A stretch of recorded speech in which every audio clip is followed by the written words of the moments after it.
পিতা ঈশ্বর জগৎকে প্রেম করে তার প্রিয় পুত্রকে আমাদের জন্য দান করলেন। পিতা ঈশ্বরের ধন্যবাদ দিই। পবিত্র বাইবেল প্রথম পিতর 4:8 পিতর বলেন, সর্বাপেক্ষা পরস্পর একাগ্রভাবে প্রেম করো, কেননা প্রেম পাপরাশি আচ্ছাদন করে। পবিত্র আত্মার সহভাগিতা প্রার্থনা করি বিষয়টি বোঝার জন্য। পিতর তার পত্রে কিভাবে একজন খ্রিস্ট বিশ্বাসী তার জীবন অতিবাহিত করবে, চালাবে, কতটা সংযম সে তার জীবনে রাখবে, এই বিষয়গুলি বলার সময় এই বাক্যটি বলেছেন। আমরা জানি পিতা ঈশ্বর আদম হওয়াকে তাদের অবাধ্যতার জন্য এই পৃথিবীতে বার করে দিয়েছিলেন এদেন উদ্যান থেকে। কিন্তু বাক্য যদি আমরা দেখি তাহলে বুঝবো আদম হবার আগেও আর এক দল ঐশ্বরিক জীব পিতা ঈশ্বরের অবাধ্য হওয়ার জন্য এই পৃথিবীতে পতিত হয়, যখন তাদের মধ্যে অহংকার প্রবেশ করেছিল। আদম হওয়া যখন পিতা ঈশ্বরের কাছ থেকে দূরে চলে গেল, তখনই তারা এমন এক জায়গায় পতিত হলো এই পৃথিবীতে, যেখানে কিছু জীব, ঐশ্বরিক জীব প্রথম থেকেই বাস করছে। তারা হলো লুসিফার আর তার দলবল, অর্থাৎ পাপাত্মা। তাদের মধ্যে একজন গিয়ে আদম হওয়াকে প্ররোচনায় ফেলে এবং তারা পিতা ঈশ্বরের অবাধ্য হয়।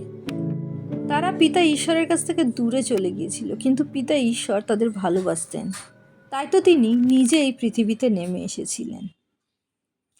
ঈশ্বর জগৎকে এমন প্রেম করিলেন যে তাহার একমাত্র পুত্রকে দান করিলেন। প্রভু যিশু, যিনি এই পৃথিবীতে নেমে এসেছিলেন, তিনি মানুষের মধ্যে ছিলেন, মানুষকে ভালোবেসেছিলেন। তিনি ঈশ্বর ছিলেন, তিনি আমাদের সীমাবদ্ধতা বুঝেছিলেন এবং পিতা ঈশ্বরের আজ্ঞা অনুযায়ী তিনি দেহ ধারণ করেছিলেন এ আমাদের পাপভার সকল গ্রহণ করেছেন এবং ক্রুশে আরোহণ করেছেন।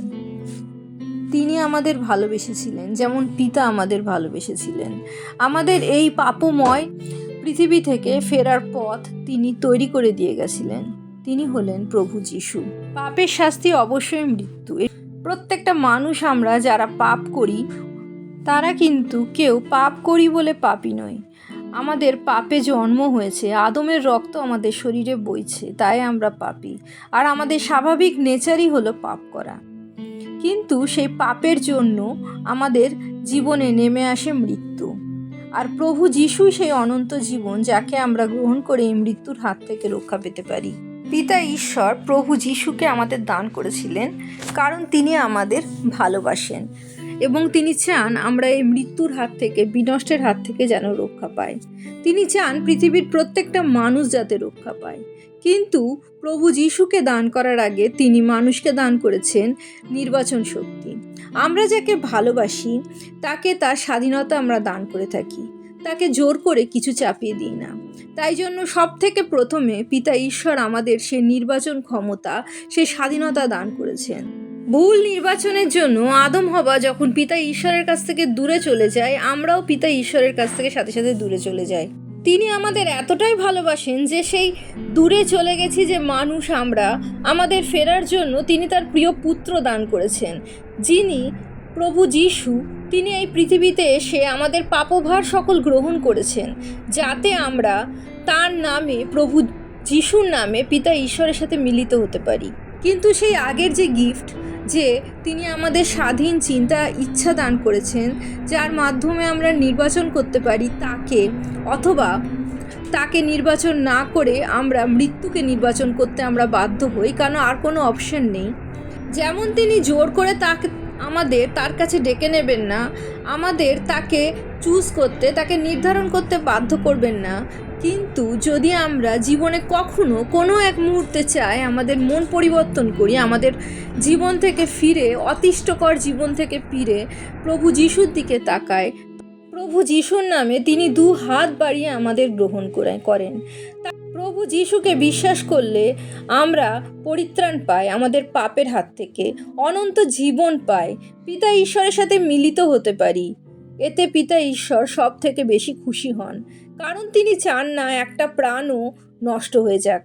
আর তার আমাদের প্রতি এই প্রেমই আমাদের নিজেদের এই পাপময় জীবন থেকে ফেরার একমাত্র পথ তৈরি করে দিয়েছে। তিনি জানেন আমাদের নিজেদের মধ্যে যে বিদ্বেষ, যে অশান্তি, যে গ্লানি, যে খারাপ লাগা, একে অপরের প্রতি যে শত্রুতা, সকল কিছুই এই প্রেম দ্বারাই নাশ করা যায়। কারণ প্রেম চিরসহিষ্ণু, প্রেম মধুর, ঈর্ষা করে না, প্রেম আত্মশ্লাঘা করে না, গর্ব করে না, অশিষ্টাচারণ করে না, স্বার্থ চেষ্টা করে না, রাগিয়া ওঠে না, অপকার গণনা করে না, অধার্মিকতায় আনন্দ করে না, কিন্তু সত্যের সহিত আনন্দ করে, সকলই বহন করে, সকলই বিশ্বাস করে, সকলই প্রত্যাশা করে, সকলই ধৈর্যপূর্বক সহ্য করে। আমরা যাকে ভালোবাসি তাদের প্রতি ধৈর্য ধরি, আর যখন ধৈর্য ধরি একে অপরের প্রতি, তখন আমাদের সকল পাপ, সকল ইচ্ছা, কুসংকল্প আচ্ছাদিত হয়, নষ্ট হয়ে যায়। তাই তো প্রভু যিশু, ঈশ্বর দত্ত মসির যে 10 আজ্ঞা, সকল ব্যবস্থা নিজে পূর্ণ করেন, আর আমাদের জন্য মাত্র একটা আজ্ঞা দিয়ে গেছেন, তা হলো তিনি যেমন আমাদের ভালোবাসেন, আমরাও যেন একে অপরকে ঠিক সেই রকম প্রেম করি। প্রভু যিশুর জয় হোক।